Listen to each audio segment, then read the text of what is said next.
S Latinom my sme teraz takí šťastní, no všetko nám ide. Súhlasím, ako keby náš vzťah prechádzal silným obdobím rastu. Podľa všetkého sa aktuálne nachádzame v bull market nášho vzťahu. Nízka volatilita konfliktov, vysoký emocionálny výnos, čo viac si prijať? Ale prosím ťa, nerieš grafy, radšej si to užívaj.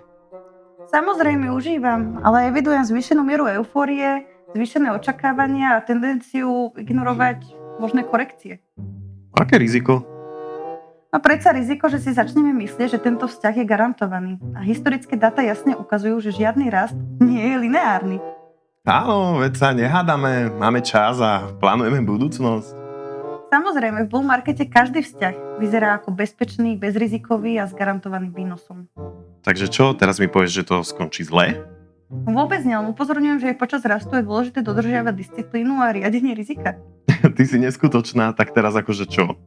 Teraz si naplno užívame pozitívny vývoj a takisto budujeme emočnú rezervu na obdobia zvýšenej volatility. Rezervu na čo? No na hádky, stresové obdobia, pondelky, zlé nálady, stresové situácie. Proste keď sa náš vzťah prebudí vo fáze BAM! Ty si fakt nenapraviteľná, Saša, fakt.